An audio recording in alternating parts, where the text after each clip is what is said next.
वालेकुम रहमतुल्लाह।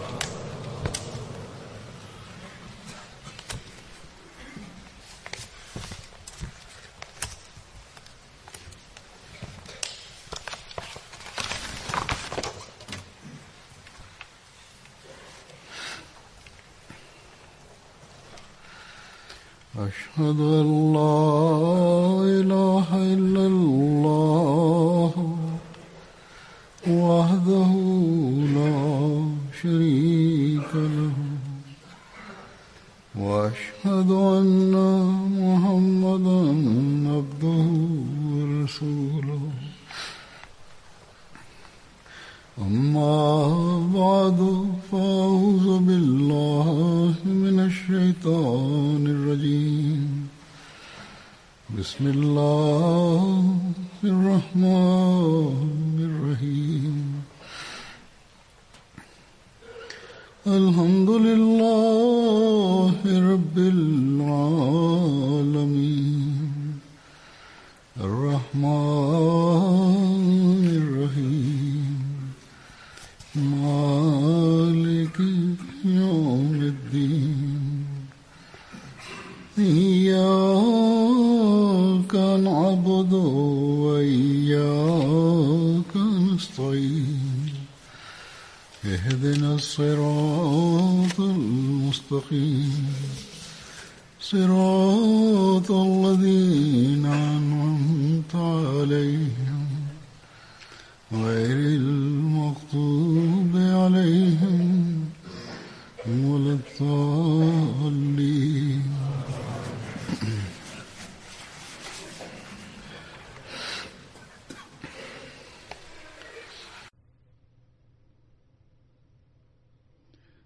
Bismillahirrahmanirrahim. Halifa mtukufu ayyadahullah ta'ala bin Nasr Aziz anasema, yule mtu ambaye anadai anamwamini Mwenyezi Mungu, yeye anatakiwa aendelee kuzingatia amri hii ya Mwenyezi Mungu, kwamba Mwenyezi Mungu ametuumba kwa ajili ya kumwabudu yeye, kama Mungu anasema, wama khalaqtul jinna wal insa illa liya'budun, yani tumeumba jini na wanadamu kwa ajili ya kufanya ibada ya Mwenyezi Mungu.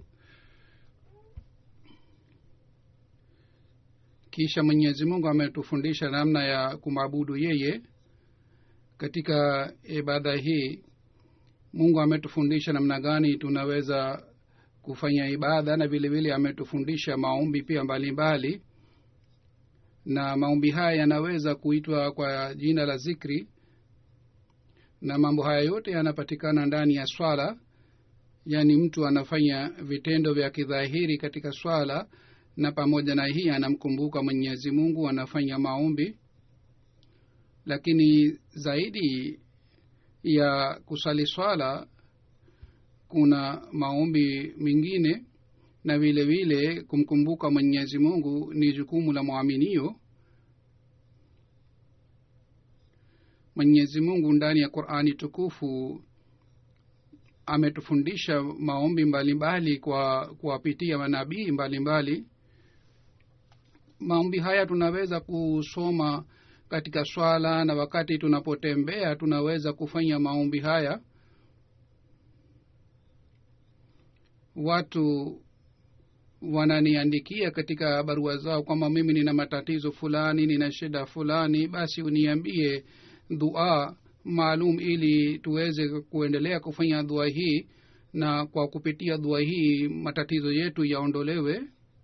Hazur anasema kwamba nawaandikia watu kwamba wao wazingatie swala, na katika sijda wafanye maombi zaidi, na katika swala wafanye maombi, na vile vile wamuombe msaada kutoka kwa Allah subhanahu wa ta'ala.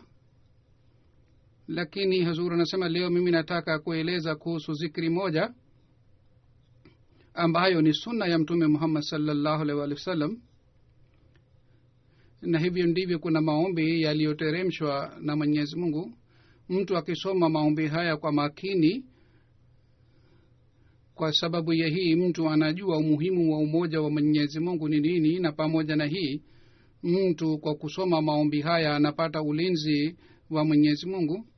Vile vile analindwa katika shari za kila aina.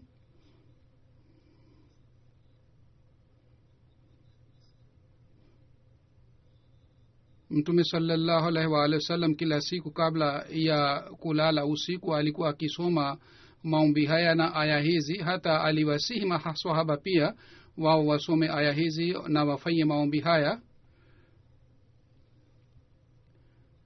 Na vile vile ameeleza umuhimu wa maombi haya ni nini, na aya hizi umuhimu wake ni nini na faida yake ni nini.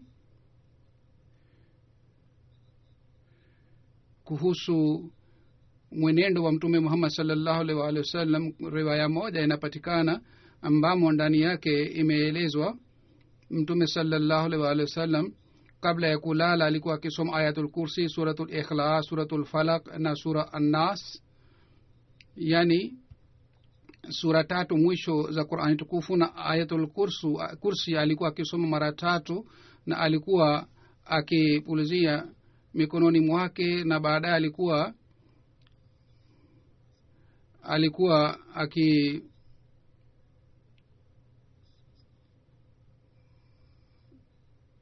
akisugua mikono yake katika uso wake na mwili wake.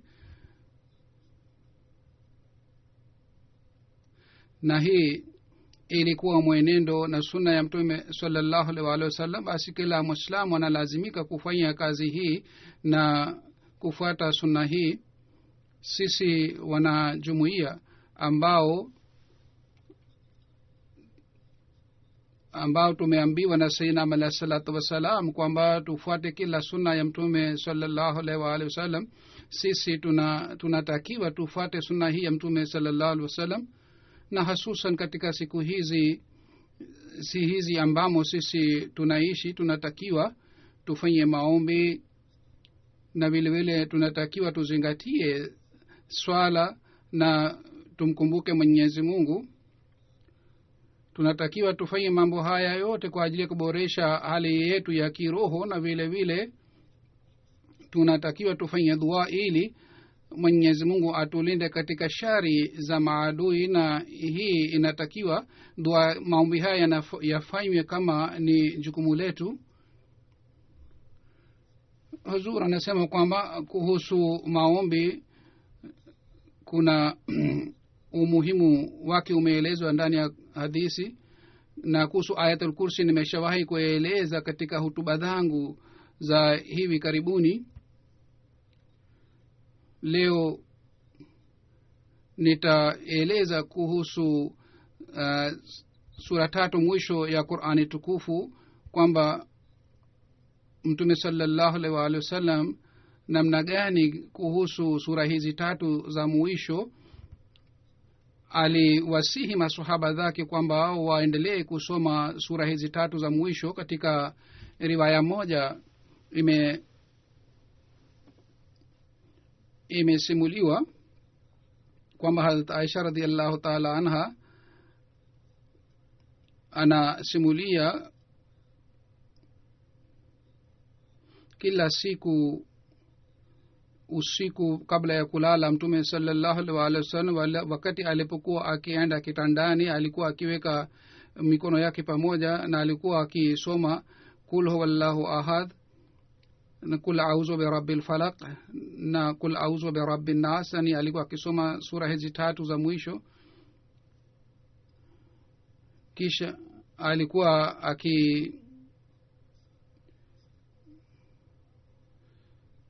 akiweka mikono yake juu ya uso wake, na alikuwa anaendelea kufanya hivi mpaka mwili wake mahali ambapo mkono wake uliweza au mikono yake iliweza kufika, alikuwa akifanya hivi. Na Mtume sallallahu alaihi wasallam alikuwa akisihi kuhusu kuhusu sura hizi sana. Hazrat Aisha radhiallahu ta'ala anha pia alikuwa akisoma sura hizi 3.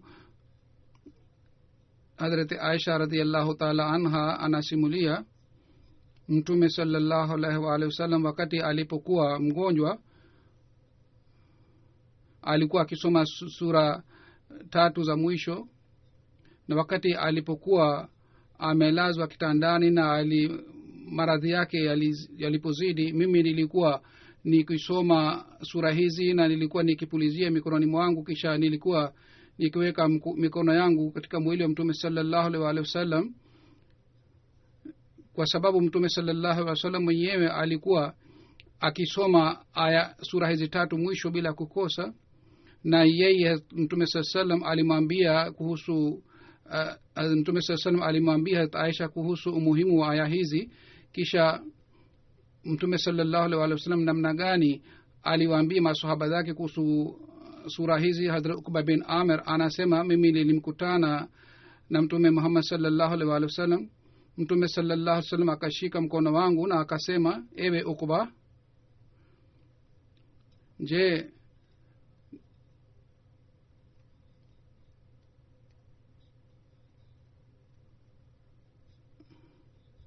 nisikuambie kuhusu sura 3 ambazo ni muhimu sana zilizoshuka katika Taurati, Biblia na Qur'an tukufu? Nikasema ndiyo mtume sallallahu alaihi wasallam, uniambie. Mtume sallallahu alaihi wasallam akasema kwamba usome kul huwallahu ahad, kul a'udhu birabbil falaq na kul a'udhu birabbin nas. Na kisha baada ya kueleza hii akasema, ewe Uqba, usisahau kusoma sura hizi na usilale hata siku moja bila kusoma sura hizi. Hazrat Uqba anasema, tangu mtume sallallahu alaihi wasallam amenisihi kwamba nisisahau sura hizi 3, tangu siku ile mimi sikusahau, na kila siku nasoma, na kila usiku kabla ya kulala mimi lazima nasoma sura hizi zote 3 bila kukosa.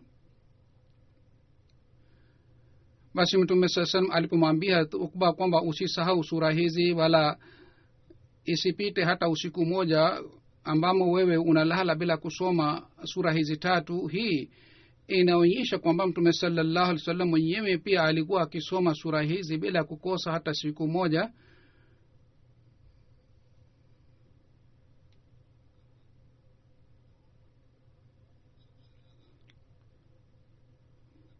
Mtume sallallahu alaihi wasallam mwenyewe alikuwa akifuata amri zote za Mwenyezi Mungu na alikuwa akisoma kufanya maombi haya. Ndiyo maana alikuwa akiwasihi maswahaba zake.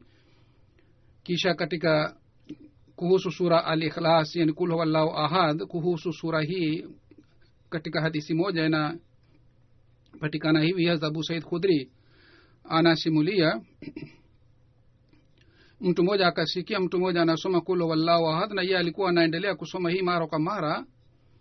Asubuhi yule mtu alimjia mtume sallallahu alaihi wasallam na akamwambia hali yote ilitokea usiku. Yule mtu alienda kumwambia mtume sallallahu alaihi wasallam kama ni malalamiko kwamba huyu alikuwa anasoma sura Ikhlas tu. Kwa kusikia hii mtume sallallahu alaihi wasallam akasema, wallahi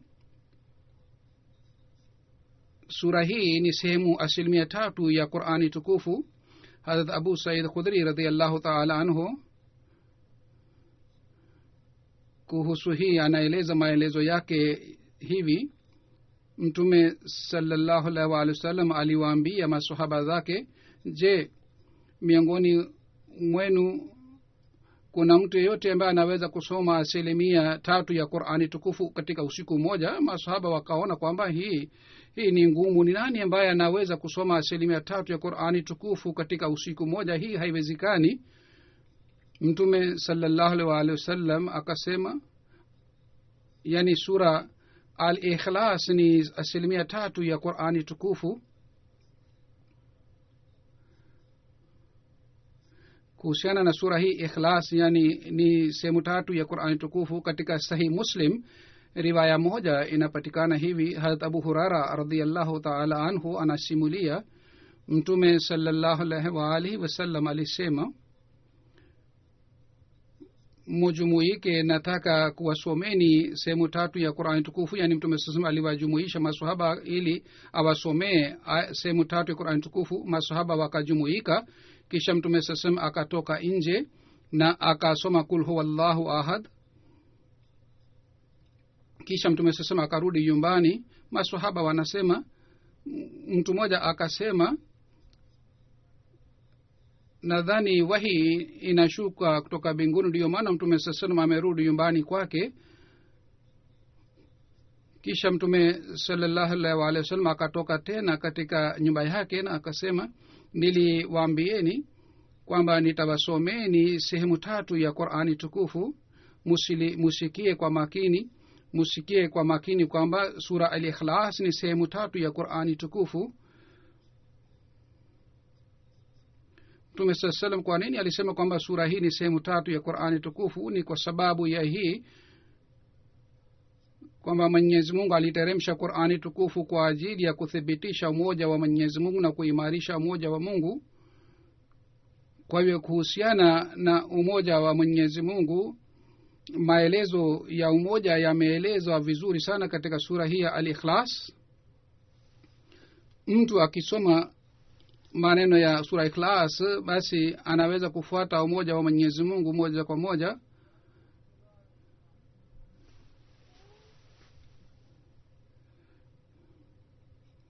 Na wakati atakapofanya juhudi kwa kuwa na imani hii kwamba Qur'an tukufu ni maneno ya Mwenyezi Mungu, basi katika hali hii yeye ataelewa maana ya umoja wa Mungu ni nini. Hivyo ndivyo yeye atapata nafasi ya kufuata amri zote za Qur'ani tukufu. Kwa hiyo mtu hatakiwi afikirie hii tu kwamba mimi nimesoma sura al-Ikhlas basi hii inatosha, maana sehemu 3 ya Qur'ani tukufu nimeshasoma. Maana ya kuwa sehemu 3 ya Qur'ani tukufu ni hii kwamba musome sura hii kisha muimarike juu ya umoja wa Mungu. Hivyo ndivyo katika riwaya zingine, kuna aya zingine zilizotajwa kuhusu aya hizi. Mwenyezi Mungu, Mtume sallallahu alaihi wasallam alisema kwamba aya hii ni sehemu ya 3 ya Qur'ani tukufu. Yani mtu akianza kuamini hii tu kwamba kusoma aya kadhaa basi yeye amesoma Qur'ani nzima, hii si sahihi. Ilhali Mtume sallallahu alaihi wasallam aliposema maneno haya, maana yake ni kwamba haya ni mambo ya asili na ni ya msingi, mnalazimika kufuata mambo haya, na vile vile mnatakiwa muimarishe umoja wa Mwenyezi Mungu, ndio mtaweza kusoma Qur'ani tukufu vizuri. Na Qur'ani tukufu ni nini? Qur'ani tukufu, mafundisho Qur'ani tukufu ni kwa ajili ya kuimarisha umoja wa Mwenyezi Mungu. Kwa ajili ya kuimarisha umoja wa Mungu, kila muamini anatakiwa afanye juhudi na afanye maombi pia. Kisha Hadhrati Aisha radhiyallahu ta'ala anha anasimulia Mtume sallallahu alaihi wasallam alimteua mtu mmoja kuwa kiongozi kwa ajili ya vita fulani. Yeye alikuwa akiongoza swala na yeye alikuwa akisoma aya hii, sura hii ya Al-Ikhlas. Maswahaba waliporudi, kwa hiyo wakamwambia Mtume sallallahu alaihi wasallam kwamba huyo kiongozi wetu alikuwa akisoma sura Al-Ikhlas kila siku. Mtume sasa akasema, muulizeni kwa nini alikuwa anafanya hivi, alikuwa anasoma sura Ikhlas kila siku. Yule mtu alipoulizwa akasema kwamba sura hii ni sifa rahmani ya Mwenyezi Mungu, kwa hiyo mimi napenda sana kusoma sura hii. Kwa kusikia hii Mtume sallallahu alaihi wasallam akasema, basi mwambie kwamba Mwenyezi Mungu pia anampenda.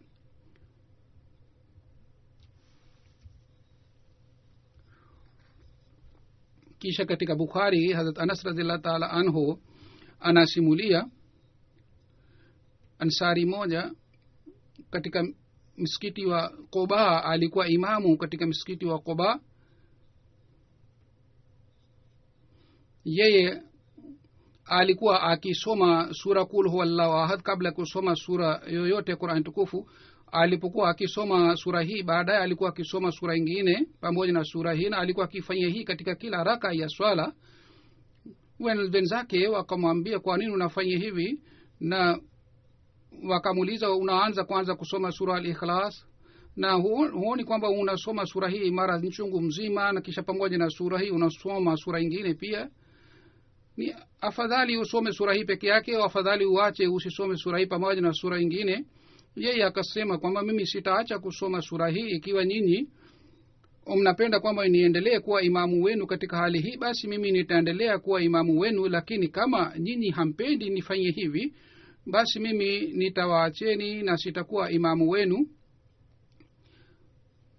Lakini mimi sitaacha kusoma sura hii Al-Ikhlas. wale watu walikuwa wakiamini kwamba huyu mtu ana elimu zaidi, kwa hiyo hawakupenda kwamba mtu mwingine awe imamu wao. Kwa hiyo wao walipomjia mtume sallallahu alaihi wasallam wakamwambia tukio lote lililotokea. Kwa kusikia hii mtume sallallahu alaihi wasallam akasema,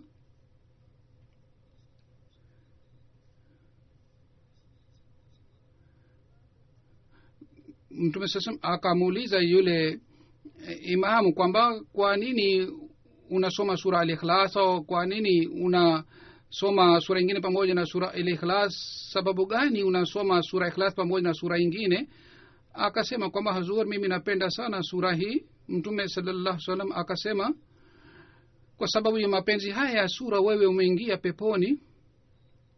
Kisha Hazrat Ubay bin Ka'b radhiyallahu ta'ala anhu anasimulia, wakati washirikina walipomuuliza mtume sallallahu alaihi wasallam, utuambie kuhusu familia ya Mwenyezi Mungu, kwa kusikia swali hili la washirikina, Mwenyezi Mungu aliteremsha sura hii kul huwallahu ahad, kwa sababu hakuna kitu chochote kilichoumbwa, lakini lazima kile kitu kitakufa, na kila kitu kinaangaliwa na Mwenyezi Mungu, lakini Mungu ni yule ambaye hafi, wala hakuna yeyote ambaye anaweza kuwa mrithi wake. Na akasema kwamba hakuna sura ingine ambayo inafanana na kul huwallahu ahad, na hakuna kitu kingine kinachofanana na Mwenyezi Mungu. Katika riwaya nyingine Hazrat Abu Hurairah radhiyallahu ta'ala anhu anasimulia, mtume sallallahu alaihi wasallam aliwahi kusema, watu wananiuliza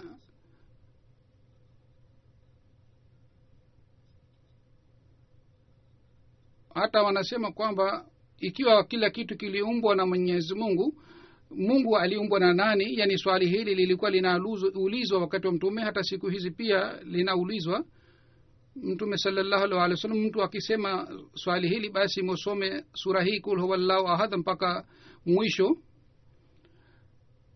Musome sura hii kwa makini sana, basi mtajua hakuna kitu kingine chochote kilichomuumba Mwenyezi Mungu. Mwenyezi Mungu ni alfa na omega, na yeye atabaki, hakuna kitu kingine kitakachobaki. Ikiwa mtu anamuomba Mwenyezi Mungu kinga chake, basi Mungu anampatia ulinzi wake. Hata Abu Huraira anasimulia, nilikuja pamoja na mtume sallallahu alaihi wasallam. Mtume sallallahu alaihi wasallam alimuona mtu mmoja alikuwa anasoma kul huwallahu ahad Allahu samad. Mtume sallallahu alaihi wasallam akasema, imewajibika. Nikasema, kitu gani kimewajibika?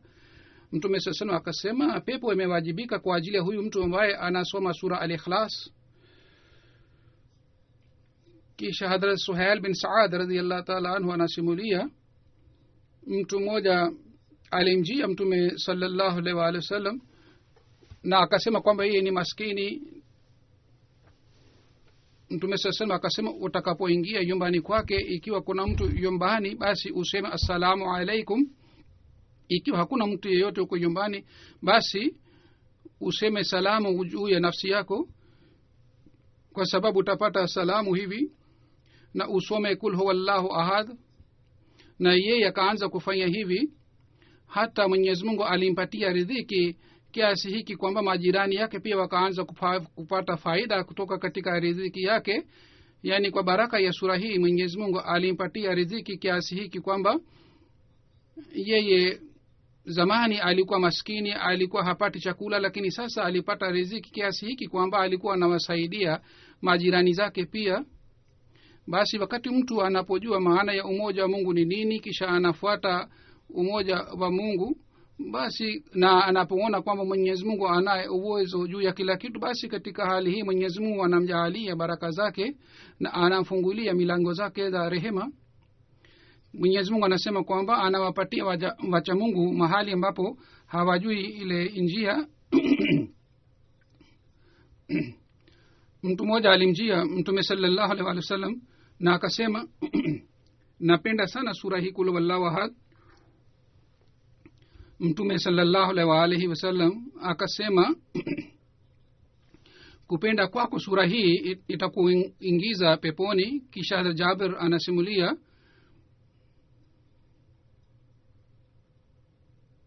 mtume sallallahu alaihi wasallam alisema yule anayesoma kul huwallahu ahad mara 50 kila siku, basi yeye ataitwa kutoka katika kaburi lake siku ya kiyama kwamba uingie peponi. Ibn Dalimi anasimulia, ambaye alikuwa mtoto wa dada wa Najashi, alikuwa akitoa huduma ya mtume sallallahu alaihi wasallam. Akasema mtume sallallahu alaihi wasallam akasema, yule anayesoma kul huwallahu ahad mara 100, basi Mwenyezi Mungu atamuokoa katika moto. Hii ndiyo ni muhimu wa sura al-Ikhlas. Wakati tunaposoma usiku,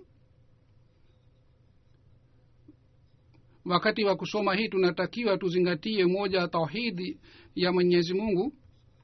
Tunaposema Mungu ni moja, pamoja na kusema hii tunatakiwa tujue kwamba yeye ni as-Samad. Yani Samad ni yule ambaye yeye hahitaji msaada wote kutoka kwa wengine, wala yeye hatakufa. Sayyidina Muhammad sallallahu alaihi wasallam ameeleza mada hii hivi kwamba katika maana ya as-Samad, yani maana ya as-Samad ni kwamba min ghairi ya Mwenyezi Mungu ni vitu vilivyoumbwa na Mwenyezi Mungu, na vile vile vina mwisho wake. Lakini Mwenyezi Mungu ni as-Samad, yeye hakuumbwa wala hana mwisho wake. As-Samad maana yake ni kwamba Mwenyezi Mungu hatakufa wala hakuna kitu kingine kinachoweza kufanana na Mwenyezi Mungu. Basi huyu ni Mungu wetu ambaye ni alfa na omega. Sayyidina Muhammad anasema kwamba sifa za Mwenyezi Mungu ni pekee katika sifa. Hakuna yeyote anayefanana na Mwenyezi Mungu, wote wanahitaji msaada kutoka kwake. Kila kitu kinapata uhai kutoka kwake. Ni yeye ambaye anatupatia faida. Kwa kupitia baraka zake vitu vyote vinapata faida. Lakini hakuna yeyote anayeweza kumfaidi Mwenyezi Mungu, bali ni yeye ambaye anawafaidi wengine wote. Yeye si baba wa yeyote wala mtoto wa yeyote. Hakuna yeyote ambaye anafanana naye.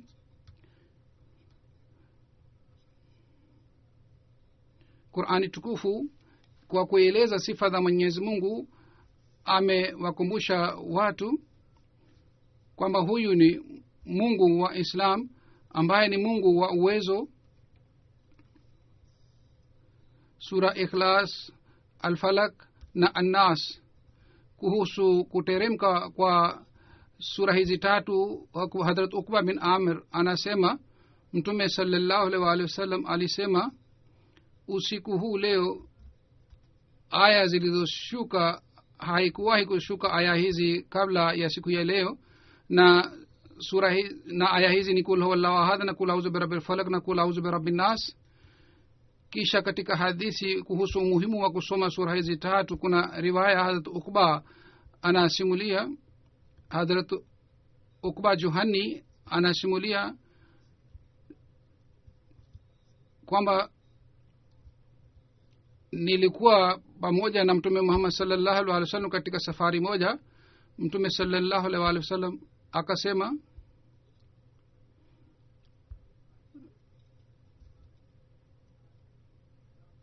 yeye akasema kwamba usome, mimi nitamuitikia kwamba nisome nini. Mara 3 Mtume sallallahu alaihi wasallam akasema usome, na nikamuuliza kwamba nisome nini. Mtume sallallahu alaihi wasallam akasema usome sura kul huwallahu ahad. Kisha akasoma sura hii mpaka mwisho. Kisha baadaye akasoma sura kul a'udhu birabbil falaq mpaka mwisho wake. Mimi pia niliendelea kusoma pamoja naye. Kisha baadaye akasoma sura kul a'udhu birabbin nas mpaka mwisho wake. Mimi pia niliendelea kusoma naye. Baadaye akasema, hakuna yeyote ambaye anaweza kupata ulinzi wa Mwenyezi Mungu sawa na kusoma sura hizi tatu. Yani kwa kusoma sura hizi tatu mtu anakuwa chini ya ulinzi wa Mwenyezi Mungu na anasalimika katika shari ya kila aina. yani hakuna njia ingine ya kuomba msaada na ulinzi wa Mwenyezi Mungu zaidi ya sura hizi 3 za mwisho wa Qur'an tukufu. kisha kuhusu sura al-Falaq na an-Nas, Hazrat Uqba bin Amir anasimulia, nilikuwa pamoja na Mtume sallallahu alaihi wasallam katika safari moja. Akasema, ewe Uqba, je, nisikufundishe sura 2 ambazo sura hizi ni nzuri sana? Nikasema, kwa nini lazima unifundishe ewe Mtume sallallahu alaihi wasallam? Mtume sallallahu alaihi akasema, kul a'udhu bi rabbil falaq na kul a'udhu bi rabbin nas.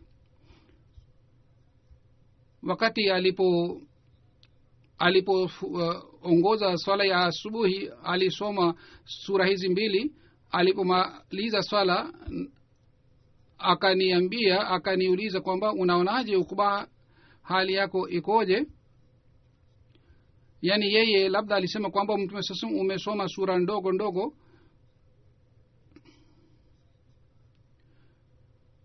Abu Said anasimulia, Mtume sasa alikuwa akiomba ulinzi katika shari ya majini na watu. Mtume sallallahu alaihi wasallam alikuwa akisoma maombi mbalimbali, lakini sura hizi 2 ziliposhuka alianza kusoma sura hizi badala ya maombi mengine. Hazrat Ibn Abbas anasimulia, Ibn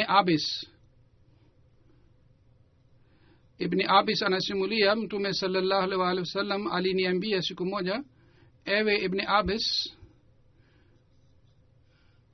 je, nisikuambie maneno mazuri ya ta'awuz? Yani namna gani unaweza kupata ulinzi mzuri? Nikasema lazima Mtume sasa niambie. Mtume sallallahu alaihi wasallam akasema ni sura 2, yani sura al-Falaq na an-Nas. Kwa kusoma sura hizi unaweza kupata ulinzi wa Mwenyezi Mungu. Kisha kwa kueleza umuhimu wa sura 2 za mwisho, sahabi moja anasema, siku moja tulikuwa pamoja na Mtume sallallahu alaihi wasallam katika safari moja, na wanyama walikuwa kidogo, kwa hiyo walikuwa wakipanda katika safari kwa zamu, na mimi ilikuwa zamu yangu. Mtume sallallahu alaihi wasallam akaja karibu nami na akaweka mikono yake juu ya mabega na akasema, usome kul a'udhu bi rabbil falaq. Mimi nikasoma sura hii, kisha akasoma sura hii mpaka mwisho, na mimi pia nikamfuata na nikasoma sura hii mpaka mwisho. Kisha baadaye Mtume sasa akaniambia nisome kul a'udhu bi rabbin nas, na yeye mwenyewe akasoma na mimi pia nikamfuata na nikasoma sura nzima. Kisha akasema, wakati unaposali swala usome sura hizi zote 2 katika swala yako. Hazrat Uqba bin Amir Johani anasimulia, nilikuwa pamoja na Mtume sallallahu alaihi wasallam katika safari moja. Wakati ilipowadia wakati wa swala ya alfajiri, Mtume sallallahu alaihi wasallam akaongoza swala na akanisimamisha upande wa kulia kwake. Kisha akasoma sura an-Nas, Falaq na an-Nas, na baadaye akaniuliza kwamba unaonaje, je, unaona mimi nimesoma sura hizi ndogo 2? Mtume sallallahu alaihi wasallam akasema, wewe pia usome sura hizi 2 wakati unapolala na wakati unapoamka, wewe pia usome sura hizi 2. Basi hii ndiyo ni muhimu wa sura hizi katika zama hizi. Umuhimu wa kusoma sura hizi umezidi sana kwa ajili ya kusalimika katika mashambulio ya shetani na kwa ajili ya maendeleo ya jumuiya, na vile vile kwa ajili ya kusalimika katika njama ya maadui. Tunatakiwa tusome sura hizi, kwa sababu siku hizi maadui wanajaribu kushambulia Islam, na upande mwingine maulama wa kijina na viongozi wa Kiislamu hawa pia wamefanya sura ya fitina katika dunia, na hawa maulama wanawachochea Waislamu wa kawaida, na kwa kufanya hivi wanawasaidia wapinzani na maadui wa Islam.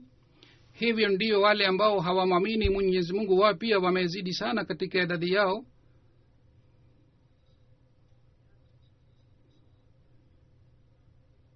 kuhusu sura al-falaq sayyidina alayhi salatu wasalam anasema nyinyi ambao mtashambuliwa na maadui mfanye dua hii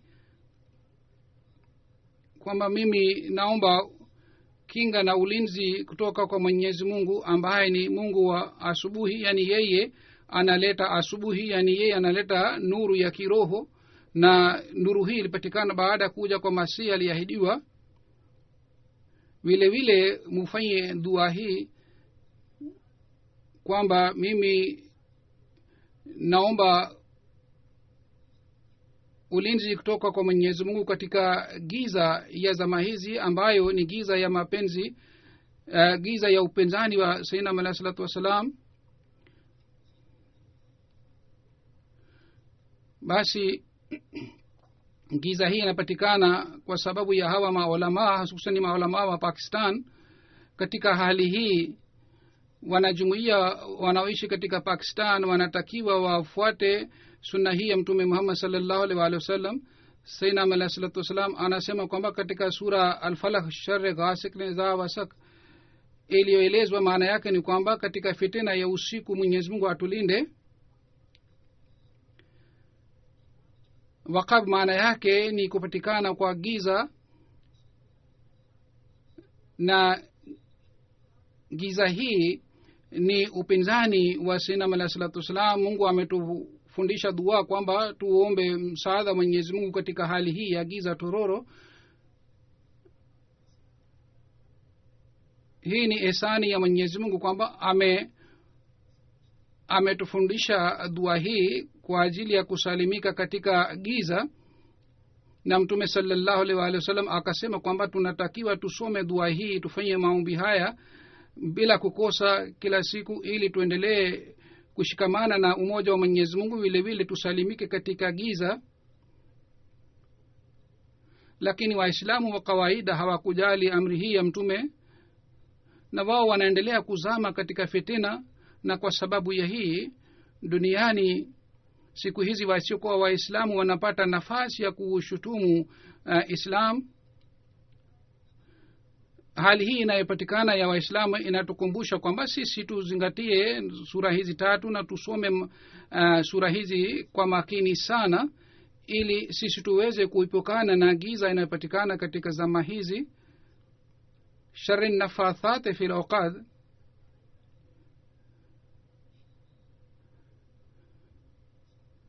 yani shari ya nafasati.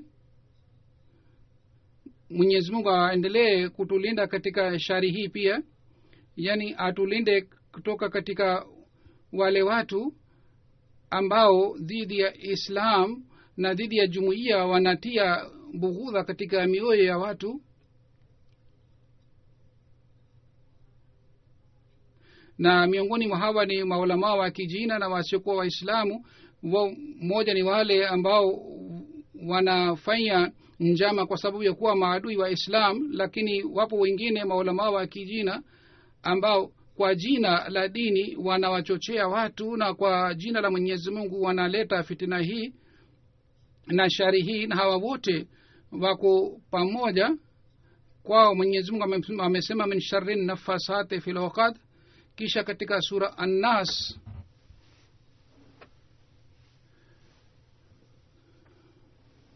Rab na kuwa malik ya Mwenyezi Mungu, sifa hizi zimeelezwa.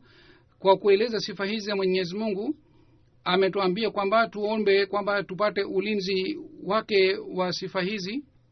Siku hizi atheist wamezidi sana, yani watu ambao hawamwamini Mwenyezi Mungu idadi yao imezidi sana, na idadi yao imeongezeka kiasi hiki kwamba vijana wetu wanaathirika chini yao. Kwa hiyo wakati tunaposoma dua hizi, basi tunatakiwa tusome dua hizi kwa ajili ya watoto, ili vizazi wetu pia viendelee kusalimika, ili watoto wetu waweze kuelewa elimu ya dini. Mwenyezi Mungu atujalie kila mmoja wetu kwa kuelewa maana ya sura hizi, aweze kufuata sunna ya Mtume sallallahu alaihi wasallam, tuweze kuelewa umoja tauhid ya Mwenyezi Mungu ni nini, sisi tusiiname mbele ya mwingine yoyote isipokuwa Mwenyezi Mungu. Tuamini yeye ni chemchem yetu, na si kwa moyo wetu tu bali kwa vitendo vyetu sisi tuthibitishe kwamba Mwenyezi Mungu anaye uwezo juu wa kila kitu, na yeye ni chemchem ya kila nuru, na yeye anatuletea baraka ya kila aina.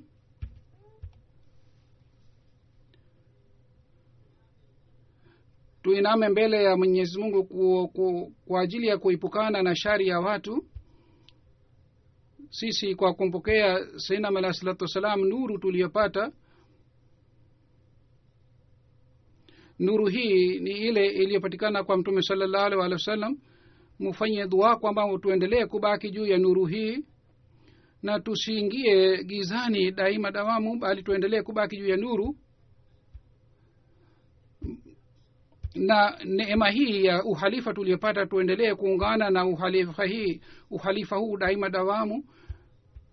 Kila mwenye shari Mwenyezi Mungu atulinde kutoka katika kila shari ile iwe ya dini au ya dunia. Mwenyezi Mungu atulinde kutoka katika husuda ya kila mtu na katika hasara ya husuda. Sisi tumwamini Mwenyezi Mungu yeye ni mpaji wa kila kitu, na kwa kuamini hivi tuwe chini ya ulinzi wake na tuwe na imani kwamba yeye anaye uwezo juu ya kila kitu, na vile vile tuweze kufuata amri zake zote.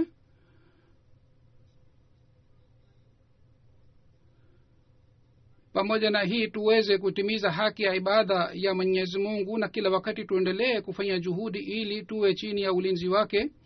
Tuweze kuipukana na wale watu ambao wanaleta waswasa, shari, na vile vile tujaribu kutakasa mioyo yetu pia kutoka katika kila shari, na tuendelee kuomba msaada wa Mwenyezi Mungu. Mwenyezi Mungu atujalie tuweze kufanya hivi, na sisi kabla ya kulala kila siku tuweze kusoma sura hizi kila siku sawa na amri ya Mtume Muhammad sallallahu alaihi wasallam.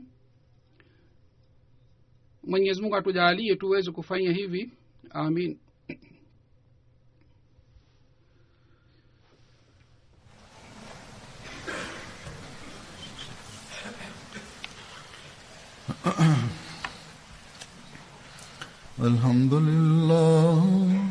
Alhamdulillah nahmaduhu wa nasta'inuhu wa nastaghfiruhu wa nu'minu bihi wa natawakkalu alayhi wa na'udhu billahi min shururi anfusina wa min sayyiati a'malina.